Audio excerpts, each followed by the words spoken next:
estamos aqui com mais um episódio do iPodcast. Dessa vez vamos aqui entrevistar a nossa amiga Andréa Teodósio, ela que é especializada em violência doméstica contra mulheres, crianças e adolescentes, não é isso? Se apresente. Isso aí, pessoal. Boa noite. Eu fui a primeira enfermeira do estado de Alagoas a coordenar uma equipe multiprofissional composta por peritos, policiais civis, médicos, ginecologistas, pediatras, nesse enfrentamento à violência sexual e doméstica. Também eu fiz MBA em gestão de saúde, né, que a gente não consegue fazer nada sem gerir, sem liderar, né? E, antes de tudo, quando eu estava realmente voltada para assistência hospitalar, eu fiz um mestrado em terapia intensiva. Então, eu estudei um pouquinho, sabe? Para assim, conseguir garantir uma assistência de qualidade, uma assistência humanizada, garantir que aquela vítima, aquele paciente, ele não saia como ele entrou. E assim, dentro dessa função sua, que é escolhida por você, e nesse mundo que está tão violento, principalmente dentro de casa, né? Tem muita violência dentro de casa que a gente não sabe conhecer, não sabe identificar, etc. Realmente esse contato humano e saber entender as pessoas, você falou em terapia intensiva, saber entender esse outro lado daquela pessoa, né? O porquê daquilo, né? Que muitas vezes se sente vítima, eu acho que é de extrema importância, né?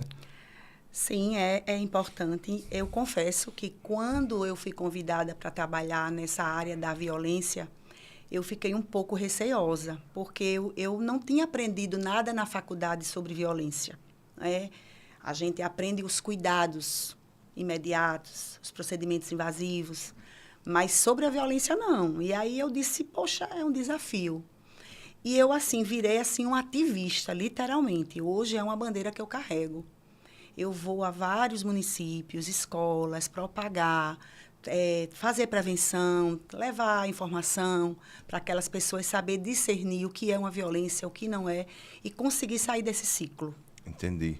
Me diga uma coisa, você falou que você fez parte da primeira equipe, né? Eu confesso, né? E aí é bom para quem está assistindo a gente agora, né? E quem está nos ouvindo, inclusive, saber dessa equipe, né, intensiva, essa equipe integrada. Eu vejo falar muito naquela... Tem uma delegacia especializada, né? Que tem a militar junto com eles, que é patrulha. Maria da Penha. Não é? Isso. Faz parte, não? É a mesma coisa, faz parte? Ou foi idealizada depois de sair de vocês? Já tinha a Patrulha Maria da Penha. Na realidade, as secretarias, elas trabalham interligadas, né? E esse movimento de unir essas secretarias foi aquilo que eu falei no começo. Eu fui a primeira enfermeira a coordenar essa equipe, porque a gente levou os legistas do IML para o mesmo ambiente do policial civil, que confecciona o boletim de ocorrência, para o mesmo ambiente do pediatra, do ginecologista, da enfermeira, da psicóloga. Então, a gente conseguiu unir todos os atores envolvidos nesse atendimento para que essa vítima ela não perambulasse, ela não fosse primeiro na delegacia, depois ela fosse para o hospital. Então, ela entra numa sala, esse serviço ainda existe, ele funciona no Hospital da Mulher, se chama Sala Lilás. Sim. E a vítima entra e ela consegue resolver todos os problemas sem se expor tanto, né? Sem sofrer revitimização. Ela sai de lá já com os encaminhamentos. Então, é um serviço importantíssimo, né? Para o Estado, para a vítima. Eu acho que hoje a sociedade ela vem perdendo bastante, porque hoje a gente tem um estupro a cada 6 minutos. Né? A gente tem 135 feminicídios desde o início do ano. E a sociedade vem perdendo, né? As famílias vêm perdendo. Então, é um serviço de extrema importância. Deixa eu te perguntar uma coisa, voltar um pouquinho. Quando você entrou nessa equipe, é uma equipe multidisciplinar, não é isso? Sim. Quando você entrou nessa equipe, a sua ideia de se especializar surgiu daí, ou você já era especializada em todas essas, com mestrado, com MBA, etc. Ou foi a partir daquilo ali? Eu busquei conhecimentos, porque pode existir um fluxo de atendimento, mas cada caso vai ser diferente, Cada atendimento vai ser diferente. Então, eu tive que me especializar literalmente. Aí, eu fiz um curso de escuta especializada pela China Room. Eu saí buscando especialização no enfrentamento à violência contra a mulher, que é a violência doméstica, a violência de gênero. A gente teve que buscar conhecimento. Eu visitei hospital em outro estado que já tinha esse serviço para conhecer melhor o funcionamento. E, assim, eu não fui a idealizadora do projeto, né? Tinha uma outra pessoa, uma psicóloga de formação, mas eu trabalhei ao lado dela e eu resolvia muitas questões assistenciais, né? Por ser enfermeira. E daí, a pergunta é um pouco parecida, assim, mas nem tanto. Você foi escolhida, assim, disse assim, porque geralmente é assim, né?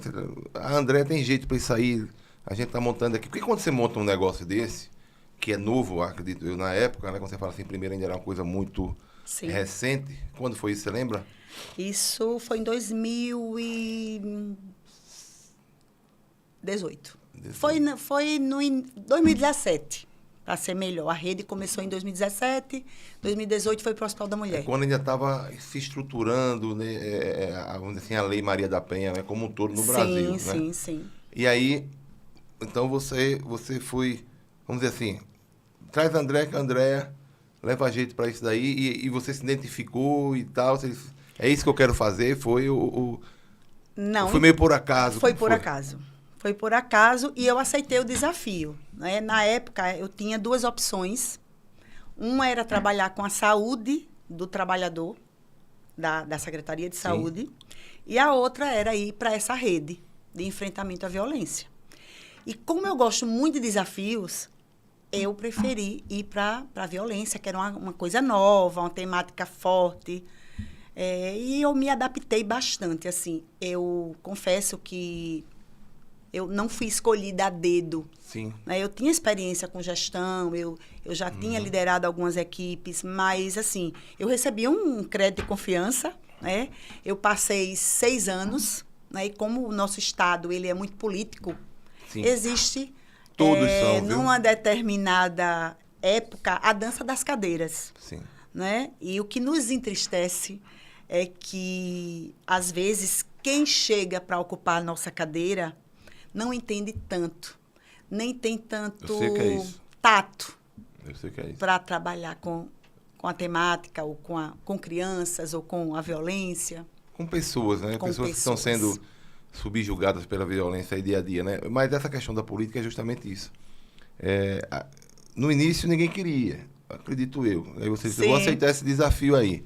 Quando a coisa se forma, fica séria, fica boa, vou falar numa linguagem bem simples, quando a coisa fica boa, aí chega outro lá e diz, agora eu vou botar a minha aqui, a coisa já está estruturada, está dando frutos, né? E às vezes coloca uma pessoa política e que não é técnica. Não tem experiência com pessoas, não tem experiência com acolhimento, não sabe escutar, né? E aí coloca aquela pessoa ali simplesmente de caráter político para tentar tirar alguma coisa daquilo ali, né, para aquela administração que chegou. Eu sei muito como é que funciona isso daí. E assim, alguns médicos saíram depois da saída, o entrosamento já não era mais o mesmo da equipe, né, a equipe sofreu um pouco. Mas é isso, a gente tem que seguir, né, eu costumo dizer assim, a gente gestou, a gente pariu, a gente tirou daquela fase crítica ali, né? A infância deixou estruturado. Chegou, aí veio o conselho tutelar e levou o filho. Exatamente. Sabe? Estruturou, a gente deu corpo, a gente deu números. E levou sem explicação. Sim. Quando tem motivo é uma coisa, quando não tem. Quando toma na força, né? É verdade. Tem isso. Uma coisa é você dizer assim, não, vamos mudar aqui porque não está dando certo. É verdade. Mas às vezes a coisa tá dando tão certo que muda as pessoas por conta disso. Exatamente. E aí eu migrei, né? Eu fiz um processo seletivo em uma outra secretaria de ressocialização. E aí eu migrei para essa secretaria onde eu estou até hoje. Mas, paralelo a tudo isso, eu continuo levantando a bandeira da violência, trazendo, eu tenho no meu Instagram informações pelo caminho. E aí quando eu vou trabalhar os dias dos meus plantões na secretaria, eu trago alguma informação ou prevenção, alguma notícia. Eu tenho dicas da ENFA, que é a enfermeira, onde eu também jogo algumas informações básicas de atendimento, sobre doenças, parâmetros de sinais vitais. Eu gosto sempre de estar trazendo informação, porque eu acho que a prevenção ainda é o melhor remédio. Vamos um pouquinho para a prática, vamos falar da prática um pouquinho assim. Logicamente, né?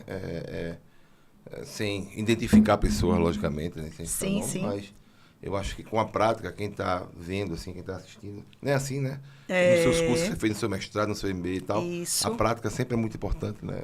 Além dos livros, além das doutrinas. Quais são as dificuldades?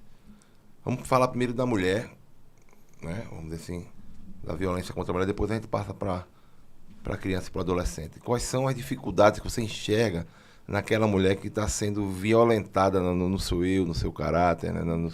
Na sua essência de mulher, dentro de casa, e não consegue gritar? Em primeiro lugar, a dependência emocional, né? A dependência emocional, ela é gritante. Em segundo lugar, a dependência econômica e financeira, né? Muitas mulheres, elas não têm para onde ir.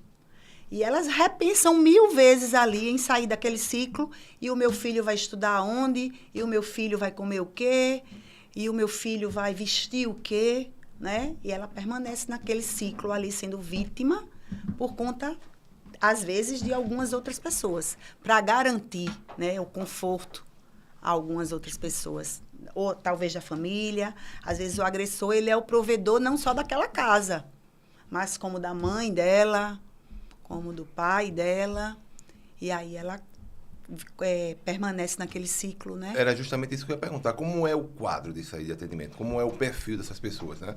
São mulheres que não trabalham, né? E vivem ali realmente às custas, porque quando a gente fala nisso, as pessoas veem muito essa questão financeira, né? Eu trabalho muito com divórcio, então eu digo sempre que na hora de juntar é meu bem, na hora de separar é meus bens, né? Sim, sim. Né? É verdade. É meus bens. Então, essas pessoas, ela depende só economicamente. Você falou que ela depende realmente também emocionalmente falando, mas economicamente, né? A gente às vezes tem mulheres que dependem, tem às vezes a família. Acontece muito, a gente vê muito, que depende do pai, a mãe, um irmão que veio do interior e não sei o quê, e está morando ali, também depende, está estudando, depende daquele abrigo ali, daquele aconchego. Ou também tem mulheres que têm uma vida independente financeiramente falando, mas que também não consegue se desvincular. Eu falo isso porque tem casos públicos, por exemplo. Nós vimos um dia desses, não sei se você acompanhou, não foi aqui, foi fora, de uma delegada que estava sendo violentada. Sofria violência assim, doméstica. Sofria violência doméstica pelo seu marido, que me parece também era policial, agente policial, alguma coisa, ou era militar, não lembro agora. Eu não me recordo também agora. Era uma coisa assim. Mas o ponto X, ela era uma delegada, uma mulher esclarecida, uma mulher do ponto de vista forte, que ela devia ser, atuando, Sim. porque para ser delegado não é fácil, no Brasil de hoje, né? Mas ela... Com um salário razoável. Né? E disposta a enfrentar perigos e sem saber lidar ali com aquela questão de dentro da sua casa. Sim. Então, por isso que primeiro eu coloquei a questão emocional, a dependência emocional, né? Por quê? Porque o agressor, ele manipula essa vítima. O ciclo da violência, ele não... Eu costumo dizer assim, para ser mais prático, o feminicídio, a violência não começa com o feminicídio. A violência, ela vem trazendo, mostrando ali traços. Violência psicológica, você não vai com essa roupa, porque você cortou o cabelo, você não vai sair comigo, eu vou sair sozinho, comigo aqui você não dança. Maria. Nem dançar. Não, nem dançar, não pode. Tem casos que não pode dançar, não pode cortar o cabelo, não pode pintar o cabelo. O salário, cartão é na minha mão, eu que vou receber e eu que vou gerir o seu dinheiro. Né? O telefone eu tenho que verificar toda noite. Então, a violência ela vem dando traços, e aí depois disso vem a agressão física e, por fim, o feminicídio, né? E aí, tem uma coisa que é muito, mas muito interessante. É que você tem um ciclo. Você apanha hoje, amanhã ele pede desculpa, aí ele fica bonzinho, que a gente chama de período de lua de mel, e aí depois ele começa a explodir de novo, devagarinho, aí uma nova agressão física, e é aquele círculo ali. E ela não consegue. Ele pede desculpa, ela desculpa, diz que não vai fazer mais, vai mudar, vai se tratar. O que você falou aí é muito importante, sabe? Porque eu sou advogado e já sou advogado de várias mulheres que sofreram violência doméstica, assim. Eu escolhi ficar mais desse lado, sabe? E em outros tipos também, mais do lado de cá. E que não é o meu perfil, porque aí eu já passo a fazer não só de defesa, mas como também de acusador, entendeu? Porque no momento que eu estou defendendo uma vítima de violência doméstica, eu estou fazendo o papel de acusar aquele agressor, sim, claro, né? E aí eu vi esses dias uma frase que vai casar com o que você falou aí. Disse assim, uma vez ditador, né, o cara disse assim, sempre ditador. Ele não deixa. Não muda. A não ser que seja impedido. Sim. Mais ou menos foi essa frase, inclusive do ministro, sim, acho que foi do ministro do Supremo Tribunal Federal, ou foi de um estudioso aí, não lembro agora, não vou me identificar para também não cometer o erro de dizer que foi pessoas diferentes. Mas ele disse isso. Uma vez ditador, sempre ditador. Né? Ele não para. Você consegue impedi-lo. Não. Aí você falou justamente isso. Esse ciclo de começa, para. Muitas vezes a mulher não toma essa consciência. E muitas vezes tem mulheres, e aí eu conheço mulheres estudadas, esclarecidas. Sim, médicas. Que já deram segunda, terceira, e devem estar dando aí a quarta chance. Sim. É isso que eu queria que você continuasse esse ponto aí. O que é que você tem a dizer a essas mulheres? Ele muda ou ele não muda? Pode ser até uma pergunta lá de fora, né? Esse cidadão, esse agressor, ele muda ou ele não muda? Ou ele só muda para poder ele reconquistar e depois começar de novo? Ele não muda. Vixe, Ele só vai, vamos dizer assim, se acalmar por alguns dias, né? E depois ele vai voltar a ser explosivo, a jogar objetos, a bater. Ele não muda. A não ser que ele faça um tratamento com psiquiatra, com psicólogo. Isso é um transtorno. Eu não vejo isso como... eu vejo como transtorno, literalmente. Então, ele tem que querer... Se tratar. Se tratar. Se é um transtorno psíquico, ele primeiro tem que querer se tratar. E ainda assim não há garantia de que ele vá... Não, que ele vá parar. Não. Né? O narcisista, ele não tem cura. Ele não tem cura.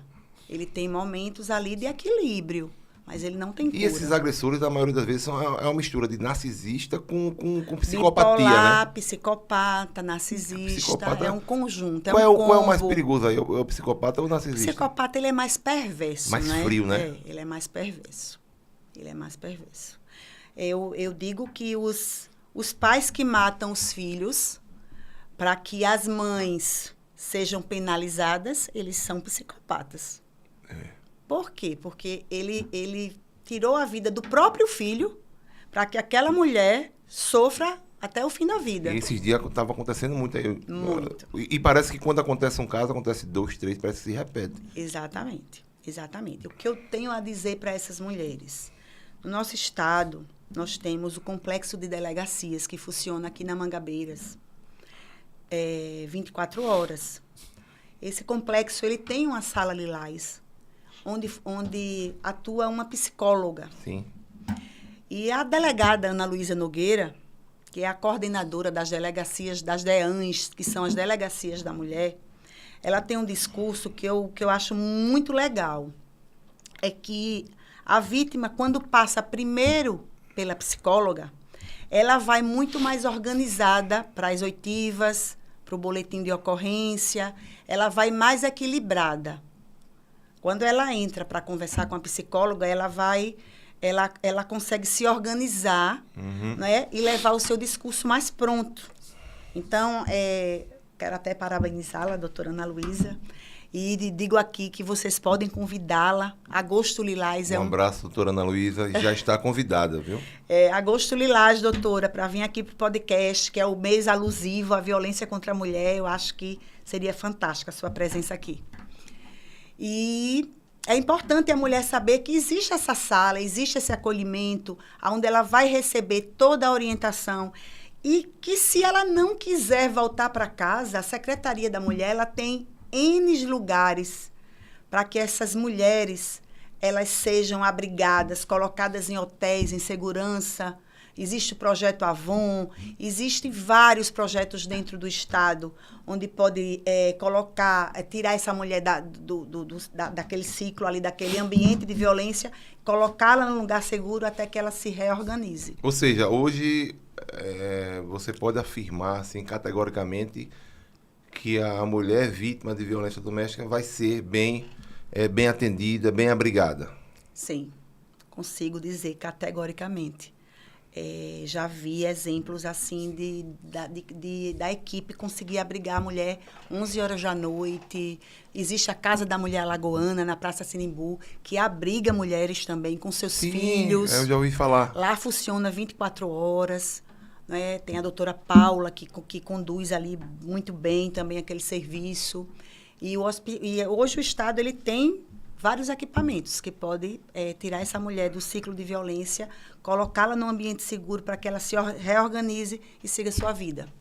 Vamos falar agora da criança e do adolescente.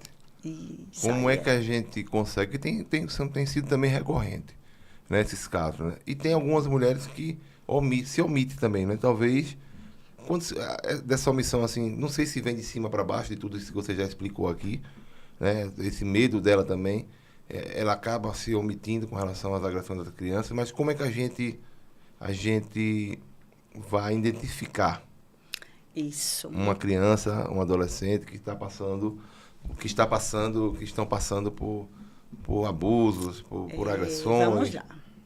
A Globo News ela trouxe hoje mais de 80% dessas vítimas de violência sexual. Aí a gente já vai para um outro recorte. A gente vai sair da violência doméstica para a violência sexual, para maus tratos e para abusos. Né? Com a criança é diferente. Né? E aí, a Globo News ela trouxe que mais de 80% dessa violência é com crianças e adolescentes. Né? O agressor, perfil, ele está hoje dentro de casa, ele é o padrasto, ele é o pai, ele é o avô, ele é o avô-drasto, é o padrinho. Ele não é aquele bicho-papão de antigamente. Antigamente a mãe da gente dizia, não vá para a esquina, não. Que tem um bicho-papão ali, um velho do saco, né? Não dizia assim, né? Era e aí a criança... Até hoje eu tenho medo dele. Pois é, rapaz, eu também. Ó.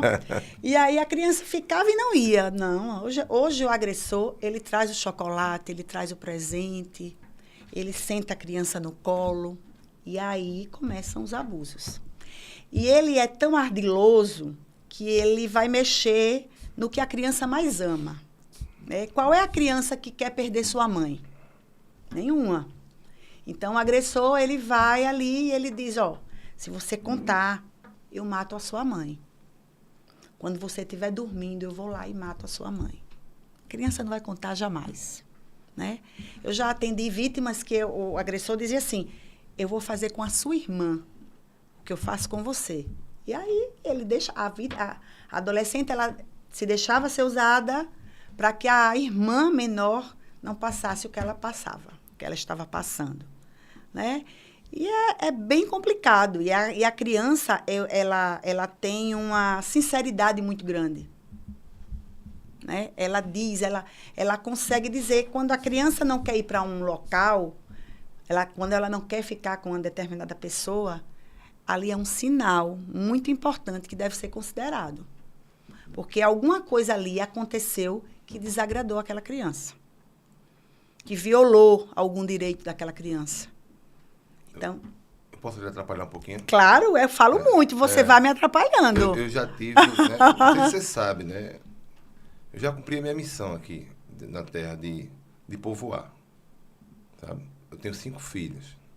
Não sei se você sabe disso. Não, sei não. Então, Meu esposo tem 6. Então ele Foi Já mais um cumpriu a pouquinho dele além também. do que Vou você. juntar com ele que a gente faz um time.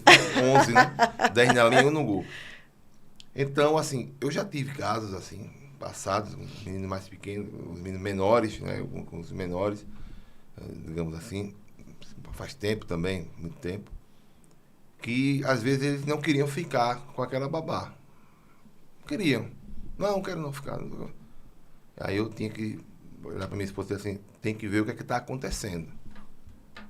Tem que ver o que é que está acontecendo. Por que é que ele não está querendo ficar mais com ela? Exatamente. Passa dos limites assim, vamos falar bem claro, assim, de brigar com a criança. Sim, de tal, correção, de correção, né? passa desse limite e a criança já cria, né, aquela antipatia para aquela pessoa. Então, Exatamente. aí você falou, eu lembrei, né? É bom essa conversa porque a gente vai lembrando de... Sim, né, sim, e quem está assistindo a gente importantíssimo. também É. tá lembrando de muita coisa aí, né? Tá lembrando de muita... Eu lembrei. Você falou disso, eu não sei porquê, tem que ver por que ele não está querendo ficar com ela, Claro. né? Então... E a criança, ela é literalmente muito sincera, né? Eu digo sempre, pai e mãe, observem. Recentemente eu gravei algumas coisas, festas juninas. As famílias viajam, vão para, né, para os forróis, vão para a casa dos parentes. E vigiem, veja onde a criança fica feliz em estar e onde a criança fica retraída, muda o seu comportamento, fica mais calada. Não anda, não quer sair da cadeira. Isso é importantíssimo. Importantíssimo verificar. Entendi. E aí, além desses sinais, que hoje está muito comum, psicóloga, terapia, você aconselha levar assim para o psicólogo logo, tentar informar? Claro. Tem mães que omitem essa parte da criança, aquilo que eu falei lá atrás, que escondem isso. Tem. Ela sabe que está acontecendo, mas ela quer acreditar que não. Infelizmente, tem algumas mães que chegam até a permitir que os seus filhos sejam abusados. Criança. Criança. Aquela pessoa que estaria ali para proteger, né?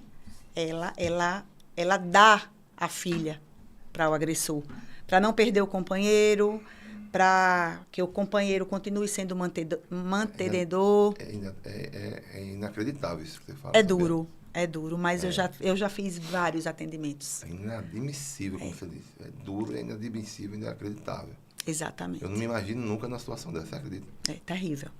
E também tem aquelas mães que a filha conta, a filha é adolescente, 10, 12 anos, que é a idade, né, mais acometida, e a mãe diz, não, você está mentindo.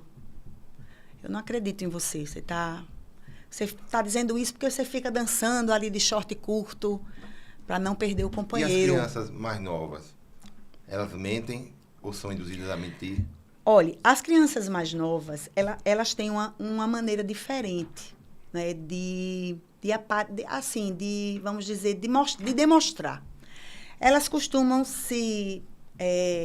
vamos dizer assim, se limitar a algumas coisas. Aquela criança que era muito falante, ela fica mais retraída. Que na escola ela costumava brincar com todos os colegas, ir para o recreio, gostar do recreio, ela se retrai. Ela volta a fazer xixi na calça, na fralda, na cueca, na calcinha. Ela grita à noite, acorda aos gritos, aos berros à noite, não tem um sono legal como era antes. Questão da alimentação, ou comer demais ou comer de menos. Infecções urinárias de recorrência. Isso é um ponto importantíssimo nas meninas. Corrimento vaginal, né? Eu já atendi meninos de 2 anos de idade que tinha o pênis, o testículo cheio de HPV, o ânus cheio de HPV, né? E o agressor, ele não comete o ato sexual propriamente dito. Ele não vai constituir provas contra ele.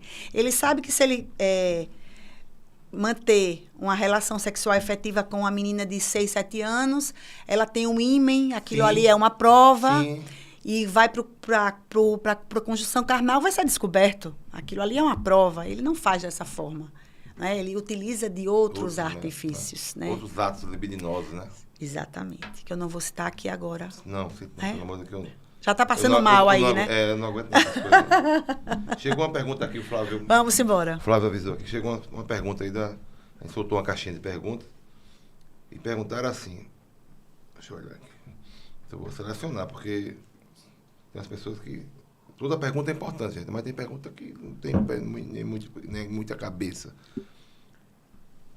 Por que isso ainda é um assunto cercado de silêncio entre as famílias? Uma pergunta que chegou aqui. Achei importante essa. É, bem importante, bem importante. E, assim, é uma pergunta, inclusive, que nunca me fizeram, né? E aí, eu costumo dizer que a vergonha, né, ainda é, assim, a característica principal disso tudo, né? É muito ruim, ou triste, ou vergonhoso para os pais admitirem que o seu filho, menino, foi violado, né? Que a sua filha foi violada, não tem mais ímen, não tem mais... sofreu algum tipo de violação. É muito vergonhoso. Então, as famílias, elas tendem a se fechar naquele casulo. E, muitas vezes, elas não pensam na saúde mental da vítima, que é um fator importante. Eu tirei, eu não vou deixar mais ela se aproximar daquele agressor. E acabou, não vamos falar mais sobre isso, acabou. Não, gente, não é assim. Essa vítima, ela precisa ser acompanhada. Os estudos, eles falam que a vítima, que ela não é acolhida, atendida, como deve ser acompanhada, ela pode se tornar um agressor. Um dado importante. Né? Então, a vergonha ainda é o carro-chefe, né? Vamos dizer assim. Chegou outra aqui. Essa também tá... Como pais e professores, né, cuidadores, podem perceber esses sinais? E aí eu vou acrescentar uma minha agora, para completar aqui. Existe algum treinamento, existe alguma especialização, não sei se para que professores em sala de aula, né, o Estado tenha esse cuidado de treinar, vamos dizer assim, essas pessoas, né, para que elas também consigam perceber isso, porque aí tem aquela história que você falou agora há pouco. Às vezes a mãe, por medo, desacredita, às vezes ela entrega a criança ao agressor. Então, além disso aí, como é que essas pessoas podem perceber, estou falando da sala de aula, e se existe, né, por parte do Estado, esse cuidado também de capacitar, eu acho que é esse o termo, essas pessoas a perceber esses sinais na sala de aula. Uma vez que talvez lá em casa a mãe esconda e a gente possa acolher essa criança, né, possa defender. Dos dois aí, no caso, já vai ser. Por incrível que pareça, a escola é uma das principais portas. As crianças e os adolescentes, elas procuram os professores, aqueles a quem elas têm mais confiança, mais afinidade para relatar os fatos. Sim, aí tem que ser o professor, né? Porque tem muito professor que não são professores hoje. Aí eu vou fazer minha crítica pessoal. Sim, é? Também tem, existe. A gente já entrevistou aqui um cara hoje fantástico, que tem um programa muito massa de livros, de entregar livros na escola, de levar a leitura para a sala de aula. Tá aí no podcast da gente. E ele foi salvo por conta disso, do livro, do acolhimento daquela professora. Outros amigos dele não conseguiram. Exatamente. Estão perdidos por aí no mundo. Mas por causa do acolhimento. Então, ou seja, é preciso que esse acolhimento, principalmente para crianças, né, pequenas ainda, que realmente sejam professores dedicados, né, que queiram estar naquilo ali. Exatamente. Eu acho que toda a rede de proteção, ela tem que ser capacitada de uma forma especial, né? Com um olhar diferenciado para a educação, para a saúde.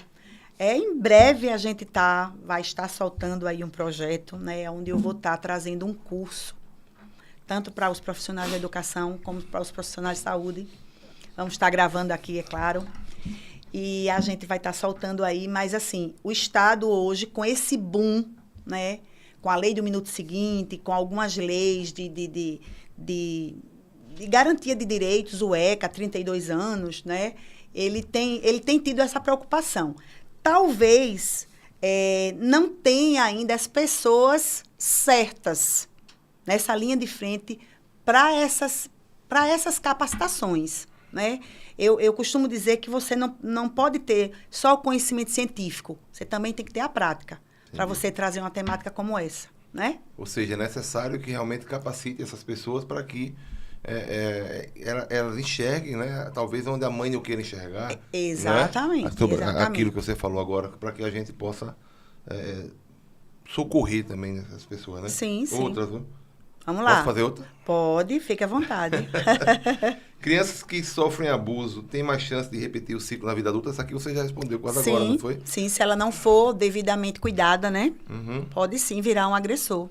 Pode. Fiz aqui, ela já tinha respondido essa pergunta aí, mas foi bom. E quais os canais, né? Quantos canais, mais ou menos, ou quais os canais de denúncia existem no Brasil e como funcionam? Aqui no estado tem a delegacia, né, que eu posso procurar lá, né?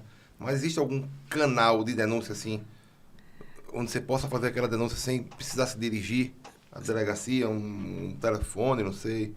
Tem e-mail? o 180, né? O Disque 180. É o mesmo? Eles lá direcionam para isso? Porque o 180 serve para tudo, né? Sim, para algumas denúncias, né? Para algumas denúncias. Você pode procurar a delegacia, existe o Hospital da Mulher, né, que tem uma sala lilás, existe o Hospital de Rio Largo, o Ibigato Falcão, que tem uma sala lilás, Hospital Regional do Norte, no Litoral Norte, tem uma sala lilás, Hospital Daniel Ulla, em Arapiraca, tem uma sala lilás. E aí o Estado está se estruturando cada vez mais, de uma forma que possa proteger literalmente essas vítimas. Entendi. E eu queria que você me contasse um pouquinho mais, assim, vamos dizer assim, dessa capacitação que você falou agora, né? Você falou agora que está preparando um curso, né? Vai ser aqui dentro da G3, graças a Deus, né? Com a gente, obrigado pela escolha. Mas eu quero saber, assim, o que é que, só uma pincelada, o que é que esse curso vai abordar, assim, né? Para aquelas pessoas que querem... Porque é o seguinte... Tem muita gente que quer, às vezes, né, se capacitar, aprimorar os seus conhecimentos, e muitas vezes a gente não consegue isso através da administração pública, sim. etc. A gente sabe que é muito difícil também você também levar isso para todo mundo, né? Então, dá uma pincelada mais ou menos para a gente saber mais ou menos o que é que vai ter nesse curso aí, o que é que a gente vai aprender nele. Então, esse curso vai ser certificado, né? Ele vai trazer os principais sinais de identificação, né? De acordo com vários tipos de violência, porque existe o abuso sexual, a violência sexual, violência doméstica, maus tratos. A gente vai falar de violência para que o educador, o profissional de saúde, ele entenda o que é a violência. E a gente vai falar da rede de proteção, né, aonde o que deve ser feito, qual o encaminhamento que deve ser dado. A gente vai falar de profilaxia, para doenças sexualmente transmissíveis, para uma gravidez indesejada. A gente vai falar do aborto previsto em lei, que é o aborto... hoje no Brasil, existe só 2 concessões para o aborto, a encefalia e a violência sexual, o estupro. Então, a gente vai falar disso também. A gente vai falar de cuidados básicos de prevenção, né, para a violência.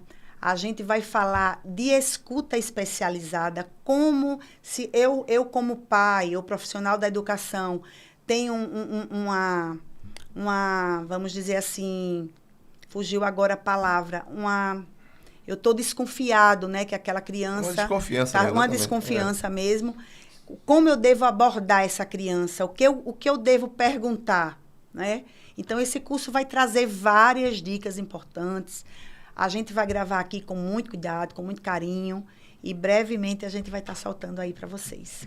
Ou seja, vai ser também assim um guia, né?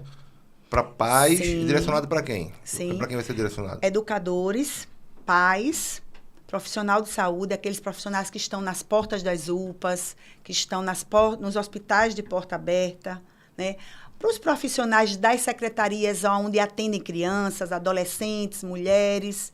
Então, a gente vai pincelar um pouquinho, trazer informação para cada público, né? Destinada a cada público.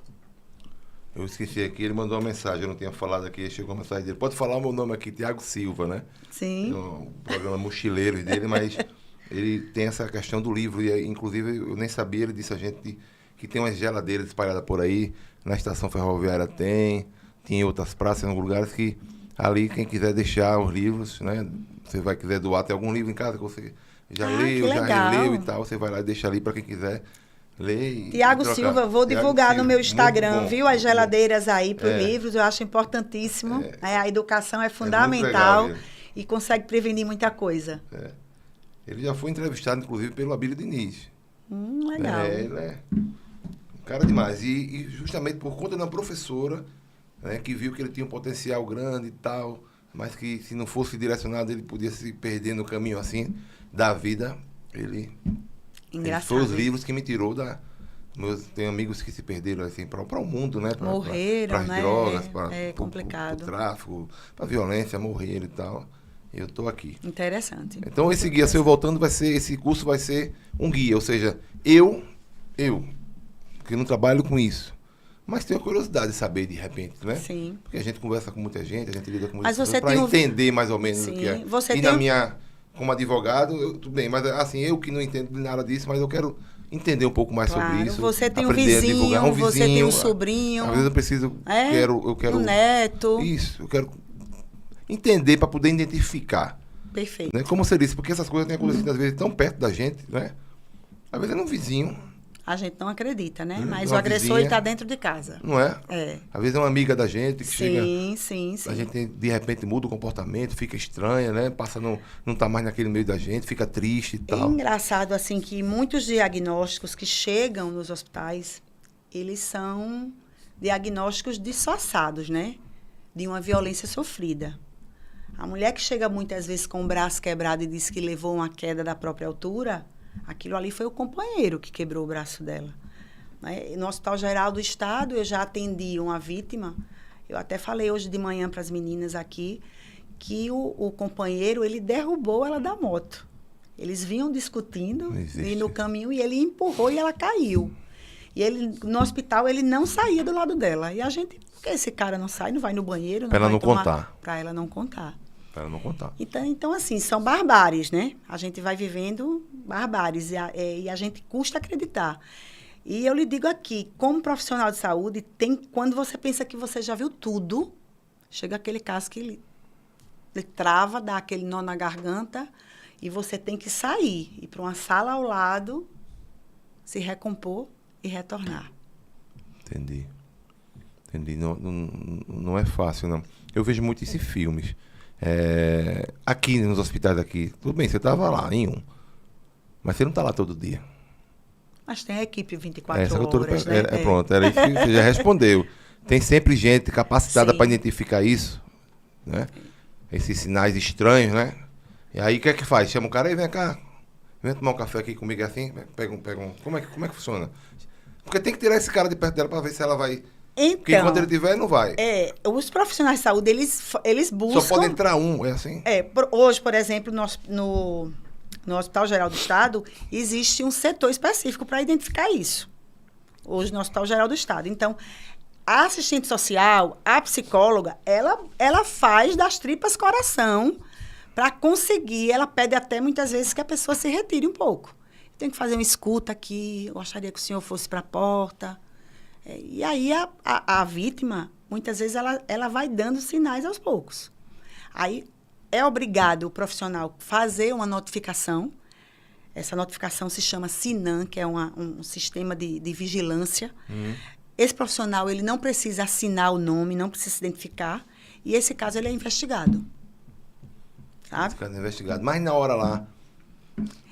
Esse camarada, se de repente a vítima faz um bilhete, a vítima faz um sinal, existe um sinalzinho com a mão, que é um sinal clássico. É assim agora, né? Você vai passando na rua, ou um xizinho vermelho na mão. Na mão. Tem vários eu tenho visto muito isso no Instagram, né? eu tenho visto muito. Isso. Assim, mostrando, né? Educando a gente, né? Educando, E aí a equipe de saúde, ela tem que ser capacitada para ter esse feeling, né? De se ligar, não, ali tem alguma coisa errada, vamos investigar, vamos às vezes deixa até mais tempo a paciente internada até concluir aquela investigação, sabe? É um trabalho muito legal, muito bonito, né? É interessante. Boa. Eu estou esperando esse curso aí, viu? Eu quero estudar ele, né? Não, porque eu acho que são coisas que todo mundo deve saber. Sim. Todo mundo deve saber, né? Se não é para você, é para o próximo, né? Mas eu queria que você, Flávio, já me deu um sinal aqui. Já está estourando nosso tempo. Já no instante, né? A gente conversou tão pouco. Mas vamos ter oportunidades, né? Vamos conversar bem mais, porque isso é um assunto que não se esgota. né? Porque a cada dia a gente vê o modus operandi, né, do Diferentes, cidadão diferente, sim, sim. né? Diferente, né? E com isso, eu sou noveleiro. Aí as novelas, elas acabam por ensinar muita gente, né? Porque tem novelas que trazem essa realidade lá para dentro, né? E eu queria que trouxesse mais essas coisas que acontecem. Assista a minissérie Ângela no Netflix. Ângela, rapaz, já me deu uma vontade, eu já vi passar, já me deu vontade de assistir aquela minissérie umas 2 vezes. Assista. Você vai gostar. Ângela, Ângela. já vi. Assista Adolescência. Assisti. Agora, Adolescência, quando a gente tá aqui nesse papo descontraído, a adolescência eu achei meio que uma viagem, assim, muito fora, talvez, do negócio. Não sei, eu achei um negócio, assim, meio forçado, sabe? Mas acontece, né? Acontece. Aconteceu no Rio que o adolescente mantinha conversas com outra adolescente em outro estado e ele matou o pai, a mãe e o irmão, né? Eu tenho medo danado, porque eu tenho um filho que ele fala inglês. Ele tem 14 anos só, mas desde os 11, 10 anos ele aprendeu a falar inglês. E às vezes eu vejo ele jogando lá, falando com os cabas lá, e é ao mesmo tempo, né? Não sei se você já percebeu. Já. É aqui, no áudio, o fonezinho aqui, ele tá falando aqui, tá digitando ao mesmo tempo, ele tá falando inglês, um digitando aqui também, já. Porque são vários inglês também, jogando vários ali, né? jogando. Daqui a pouco ele tá no celular e tal, e eu digo, o que é que esse cabra tá falando aí, meu irmão? Aí, Flávio, aí eu entrei no inglês, Flávio. Fazer o tradutor. Entrei Bota no Google inglês. o tradutor. Entrei no inglês para poder saber o que é que tá falando. De repente, a gente não sabe, menino novo e tal. Importante. E tem acontecido tanta coisa assim que é nesses jogos, né? Que vai para lá, vai para cá. Eu digo, eu vou aprender inglês para saber o que esse menino tá falando, se não tem coisa errada aí. Aí eu entrei justamente para entender, né? Porque às vezes acontece um aliciamento, né? Pelos jogos, sim. né? Outras coisas, né? E que Esse se torna violento lá na frente. Claro. Pensa que é uma coisa, chega lá é outra, né? É exatamente esse cuidado, né, que aquelas pessoas que estão ali para proteger têm que ter. Garantir os direitos daquela criança, né, daquele adolescente. Mantê-lo seguro, né? Porque o fato dele estar em casa não significa que ele está seguro. E aí né? a última pergunta aqui para você, porque tá vendo? Por isso que o Flávio falou. Já mostrou a placa. Mostrou a placa. É porque... Eu vou diminuir a fala, viu? O Flávio já viu, mostrou Flávio? a placa ali, tá bom, cadê a calma? Aí, vê só, essa situação que a gente tratou aqui atrás, lá atrás, agora, no comecinho do programa da gente, do nosso episódio, que você falou assim, às vezes, né, você falou que a mãe, muitas das mães, nega, diz, você está mentindo, você está inventando história e tal, que acaba entregando, né, essa criança ao agressor, né, na realidade. Foi uma coisa que chega me arrepiou aqui. Essa criança, você já disse que ela pode amanhã se tornar um agressor também. Mas ela esconde isso, talvez ela nunca consiga dizer isso a ninguém por conta dessa pessoa que você falou agora, que você disse, os pais têm que ter essa vigilância para se tornar esse protetor, né, que toda criança espera. Aqui é o meu protetor, aqui é a minha proteção, né? Assim? Isso. Então, essa criança, ela acaba escondendo isso de tudo e de todos, até mesmo na escola, quando as portas estão abertas, né, com bons profissionais. Eu acho que por conta dessa negação da mãe. Antigamente isso acontecia mais. Eu já atendi mulheres que levou seus filhos porque tinha sido molestada pelo pai na infância, não contou nunca a ninguém, e estava percebendo que o pai, agora avô do filho dela, estava querendo fazer a mesma coisa. E aí ela resolveu denunciar o pai para não acontecer com o filho o que aconteceu com ela. Entendeu? Eu acho que hoje em dia, com a informação, as pessoas não estão se calando. Aí o que mais eu falo, eu propago, não se calem, denuncie.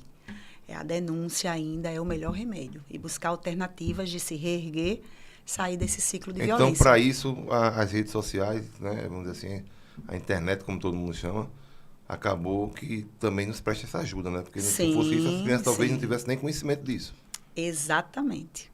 Exatamente. Mas eu vou só contar uma historiazinha, viu, Flávio? Conte duas. 1 minuto só. Conte duas. Depois qualquer coisa você corta. A minha filha, eu tenho uma filha de 15 anos, eu tenho um de 21 e uma de 15. A minha filha, ela tinha 7 anos de idade. Foi logo quando eu comecei a trabalhar com a violência e eu fiquei paranoica, né? Uma menina, fiquei paranoica. Estudava numa escola particular e aí ela chegou um dia e disse, mamãe, acho que ela já tinha 8 anos já. tem um menino na minha sala que ele é abusado. Tá, sério, assim? Aí eu disse, Quantos minha anos filha, ela tinha? 8 anos. Jesus. Filha, por quê? E ela ia para os eventos comigo, panfletar na época. Então ela ia. já tinha uma noção. Já. tinha Eu uma já noção. preparava. É, eu tenho noção. E aí eu disse, por que, minha filha? Mamãe, ele lambe os colegas. Ele lambe os colegas, ele dá murro no tio. Ele, quando o tio vai pedir um abraço, ele dá murro, dá chute. Ele quer lamber todos os colegas e eu acho que ele é abusado. Eu fiquei, martelei aquilo 2 dias, né? Fui na escola. Procurei a coordenação. Não, isso não existe. Eu disse, olha, eu trabalho assim, faço esses atendimentos e tem alguma coisa errada. Vocês procurem investigar. E essa criança tinha, todos os professores diziam que era o pestinha da escola, né? Menino que ninguém segurava, ninguém domava, era o pestinha. E aí as coordenações se reuniram, se sentiram um pouco pressionadas, porque realmente eu pressionei na época, e ficou, chamaram parentes para ouvir, para escutar, e foi visto que ele vivenciava a violência. Ele não era abusado, ele não era violado, mas ele vivia no convívio da violência doméstica do pai e da mãe. Ele via o pai bater na mãe, ele via a mãe chorando, o pai trancava a mãe no quarto. E aí isso reverberou dessa forma com os colegas da escola. E aí eu digo a você, uma menina de 8 anos de idade, na época, ela identificou isso. E a coordenação da escola, os professores, não teve esse time. Como é importante, né, como lá atrás. Como é importante a informação, né? Como é importante. O curso vem aí para trazer. Que bom, viu? Que bom ter você aqui com a gente. Obrigada. Chegamos ao final com o Flávio aqui nos ponteando. Tivemos que parar mais cedo. Mas vem muita conversa por aí ainda. Obrigado a todos. Até o próximo episódio aqui. Um abraço. Muito legal. Tchau, tchau.